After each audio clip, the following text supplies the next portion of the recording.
Disgust. That's the only emotion my hardened heart can register after so many rejections. Every potential duelist partner I've ever asked has turned me down flat. I'm no good for playtesting. I'm completely devoted to a one-note combo. My fingers lack the dexterity to shuffle playing cards. Well, I'll show them. And when I'm the king of reigns, those duelists that turn me down will weep. Joseph, what are you doing?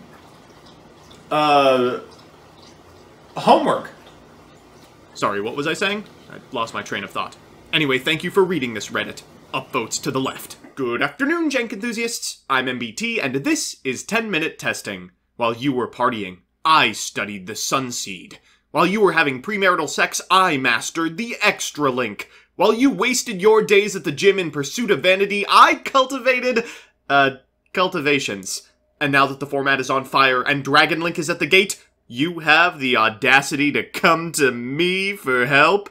Presenting Sunseed. Before we begin, if you're on the fence about subscribing, let me sweeten the pot for you. Click that little button below the video and I promise that you will love me, Stacy. So here's the list, and wow, that is a lot of respect for a normal monster.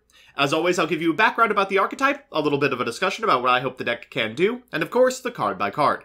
But first, this video is sponsored by Yu-Gi-Oh! Pro Deck. Yu-Gi-Oh! Pro Deck is an online strategy site for our mutual favorite card game. It's got a deck builder, card database, and a wealth of strategy articles. It's also where I post the Quarantine Series deck breakdowns, so give it a look at www.ygoprodeck.com. With that, let's slide into Sunseed. Sunseed is a deck played by the Vrain Cell himself, Spectre. It's an extremely cool deck that checks all the boxes for Vrain stuff that could actually be printed. Plant combos, link monsters with interesting and unique effects, novel cards being used in innovative ways, unlike Blood Shepherd, whose cardboard war crimes are never coming to the United States. Sunseed is a series of main deck plant-type monsters that link either into powerful Link 1 monsters called Sunvines, or defensive Link walls that can't be attacked called Sunavalons. Their introductory pack contains a whopping 13 cards, 8 of which are playable. This list is blossoming with synergy, so I'll need to take some time to plant the seed of their setups into your mind. Most of their turns begin with Sunseed Genius Loci, their normal monster, which is also the only material suitable for Sunvine Thrasher. They can follow up an early Dryas with Sunseed Shadow, which can be banished from the graveyard to target a Link 1 or 2 Sunavalon, and summon a second copy from the extra, provided it's already linked. Effectively, their Sunseed setups can cheat out material for their Link 4, which searches Sunavalon Bloom, a one-sided skill drain that enables an OTK on the following turn. We're supplementing these Sunseeds with ways to search normal monsters, Unexpected Die, Painful Decision, and Rescue Rabbit, extenders to translate into additional bosses, where Arf, Lonefire, and Rose Girl, and hand traps. We're also playing Parallel Exceed for an exceptionally cheeky setup that summons Rika Queen at a link point of Aromaseraphie Jasmine to summon Divine Treebeast Ty Paraton. Now I want to stress, it is very possible that this is the complete wrong direction for this list. Some people much smarter than me are currently labbing very high investment and high ceiling combo variants of Sunseed, but because they can't rely on existing combo setup pieces like Hauka Fibrax, they may take a few weeks to germinate. So with that, let's get into the card by card. First, the Sunseed, my children! 3 copies of Genius Loci, and 3 copies of Sunseed Shadow. Next, the plants, 3 Lonefire, 2 Rose Girl, and honorary plant, Rescue Rabbit.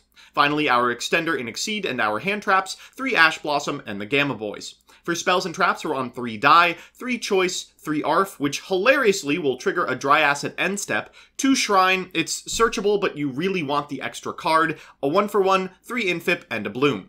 In the extra, we're on Paraton and Queen, Access Code, Unicorn, 2 Jasmine for a combo setup, Dryatrenitiae, I'm just going to call it the Link 4, 2 Dryades, 3 Dry Ass, and 3 Sunvine Thrasher. So with that, let's jump into the games. Our first match is up against a Romage. Good old plant-on-plant violence. And by the way, don't ever say I don't do anything for you. This is as close to the Aroma TMT as you're ever going to get.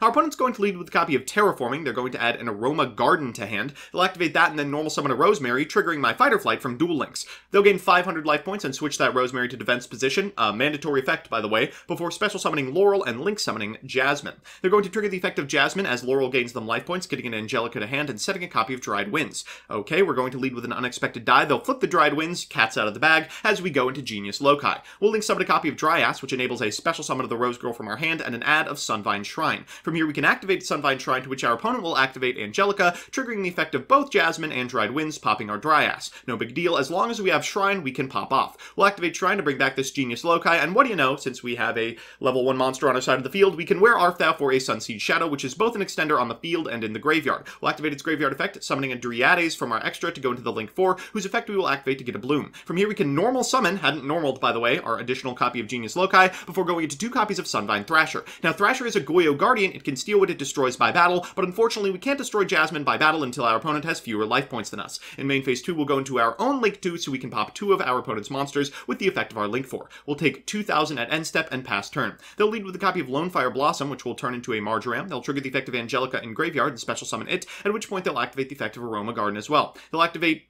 Marjoram banishing our Thrasher is frustrating, and as they go into Sweet Marjoram, we'll be able to negate it with Bloom. They'll go to the battle phase and get in for 2,700, but as long as my Shrine survives, I feel pretty good.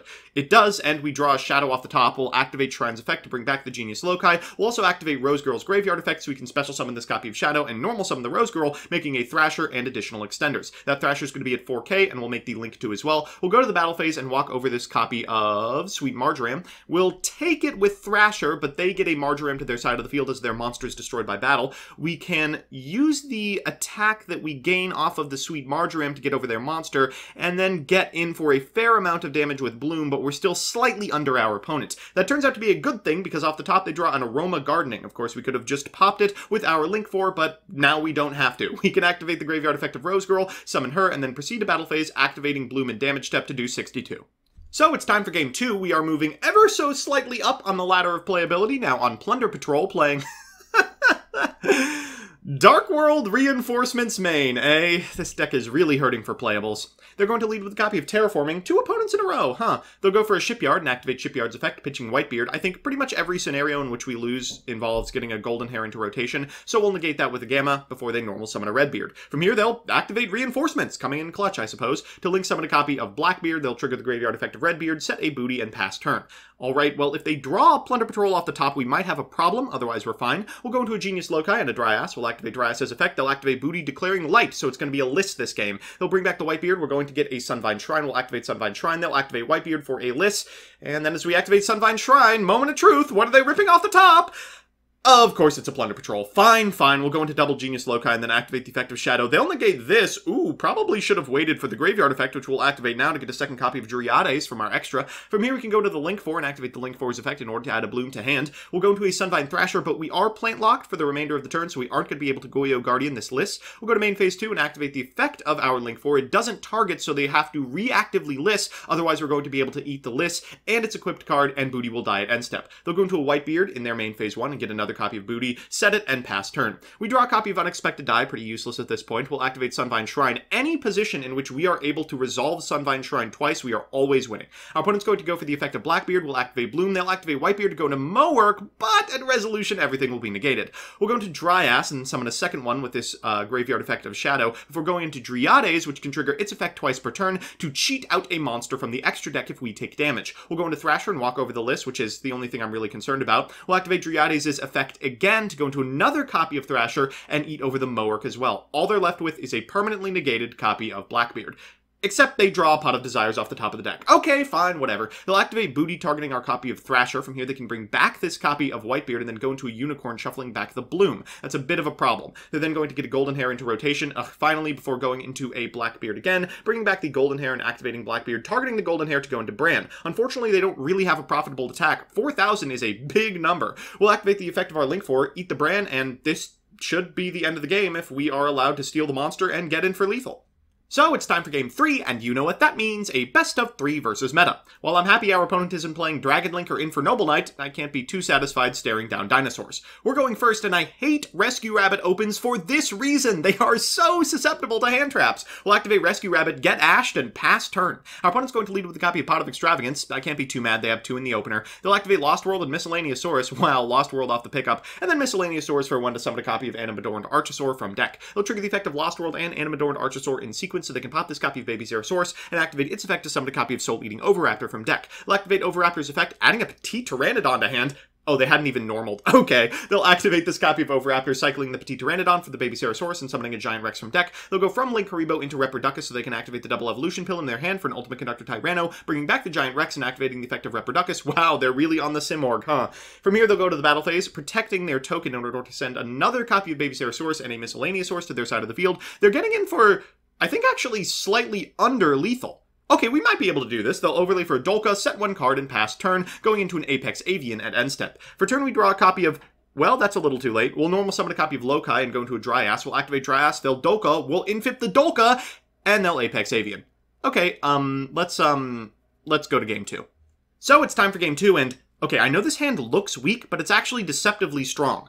Drawing Driver isn't that big of a deal since so many of our very powerful extenders and in-archetype spells require sending cards from the hand to the graveyard. This card doesn't care if it's in the hand, the graveyard, or the deck, as long as it's not banished. More important than Drawing Driver is our opponent not having drawn a hand trap. We'll lead with an unexpected die to go into a Genius Loci and a Dryas. We'll activate Dryas' effect for a Shrine. We'll activate 1 for 1 here to get a copy of Sunseed Shadow into the mix so we can link summon a copy of Dryades, activate Shrine, and summon back a Genius Loci at link point so we can fulfill the condition on Shadow's Graveyard effect. We'll summon a copy of Dryades from Extra and go into the link 4, adding a Bloom to hand. Afterwards, we're going to link summon a copy of Thrasher, set the Bloom, and pass back to our opponent. Our opponent's grip is very strange. They're going to normal summon a copy of Soul Eating Oviraptor, we'll activate Bloom, and they're forced to pass. Okay, well, any field that includes Sunvine Shrine resolved is going to be an instant win from us. We're bringing back a Genius Loci, then activating the Where Art Thou we drew off the top. We'll normal summon the Shadow so we can go into Thrasher. We'll activate Thrasher's effect, and then go into a Dryas and an Aromaseraphy Jasmine. Proceed to the battle phase, walk over this copy of Soul Eating Oviraptor, take it with Thrasher's Goyo effect, and get in for lethal. So it's time for that all-important game 3, and... Oh, this is a weird one. Okay, we've drawn a hand that absolutely needs to add between 3 and 4 cards from the deck to the hand over the course of the turn. Our opponent's drawn exactly the hand trap that beats us, but nothing else. This is going to be a weird game of Yu-Gi-Oh! We're going to lead with a copy of Painful Decision and eat a Droll and Lockbird for our trouble. We'll normal summon a copy of Genius Loci and end on a Dry-Ass Pass. We'll pass back to our opponent, who will activate Lost World, and pass back themselves.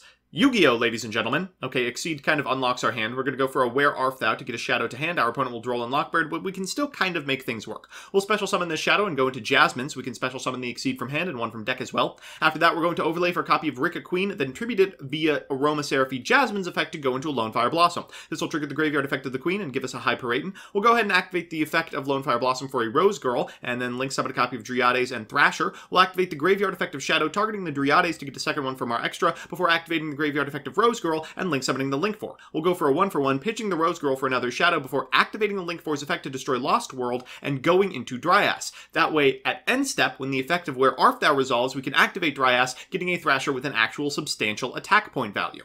Okay, we maybe can do this. Our opponent draws a Miscellaneous Source. They'll activate Lost World and then normal summon a Miscellaneous Source. That will get them a token to our side of the field, which they can run over, but Paraton does negate activations, so it can negate the activation of this Baby Ceratosaurus in damage step, and our opponent is forced to pass back to us. We'll activate another Where Art Thou and equip the Painful Decision under the Paraton, just in case. Afterwards, we're going to activate the graveyard effect of Rose Girl. We can activate the Link 4 to destroy this copy of Miscellaneous Source and proceed to battle phase, getting in for lethal.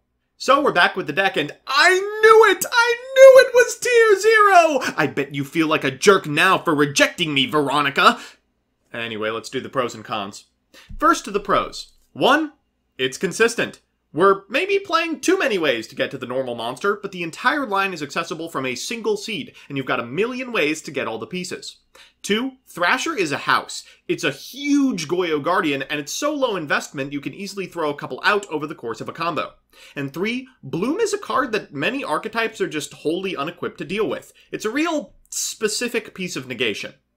And the cons. 1, it's not very strong against hand traps. Droll and Ash Blossom are very good against it, and as the former sees more play in the wake of Infernoble and Dino's Rise, that might be a huge liability. 2, it's not very adaptable. Space in the extra deck is extremely tight, so it lacks the nightmares that clean up close board states in other decks. And 3, it's very easy to board against. Cards like Cosmic Cyclone shut this deck completely down, and even Paraton Opens can't accommodate everything.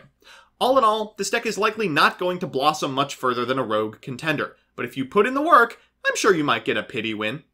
So that's that. As always, thanks to my patrons Dominic Ernst, Hakuo, Alex Perea, Candyman, Chibi Gohan, Koibo275, Crispy, Dimsum05, Frosty, Innercrest, James Oakes, King Magic Ruler, Lavender Lemonade, Mike Carlotti, Rocky Hernandez, Rose Lapine, Sir Tachyon, Space Dandy 1993, Tyler Slacks, Tyrese Biggums IV, Adam Trevino, Adrian Bra, Amid Elefandi, LG Smarts and Kavicius, Andrew Benson, Andrew Ferruia, Andrew Horseman Linderman, Angry Bread, Apex Systems, Billy Williams, Blake Root, Black, Candide, Chad Bortz, Chess Prime, Torps Away, CJ Alex, Cobbin, Dan the Man Hoban, Darcy Taves, Devin Dees, Dylan Conley, Dive Missile, Donnie Fillerup, Distrin, Emperor Stove, Ernesto Ibarra, Fighting Fangwong, FUTR, Gamer Games, Gavin Charlikowski, Isaac Jackson, Jane Linya, Jared Lorman, Jason Leonard, Jeff Leonard, Jose Luis Cortez, Juliet Julian, Corey Hess, Kurokaze, Lawrence, Lucas Geardis, Lucky Number 5, Lucas Arizo Hansen, Meadow Edits, Mezzo Emrys, Michael Oskavar, Kamuna Arashi, Nick Extreme 99, Nix Dolores, Picnic Blasted, Pro FP2, Pro Yugi Dad, Samsoon, Sapphic Ashley, Seeker, Sean Dial, Second, Shine 55, Snowman 51, Standards Objective, Swinkles, This Machine 237, TJ Steakhouse, Yuri's Best, Zach Janchewski, Zach McKee, and Yukie.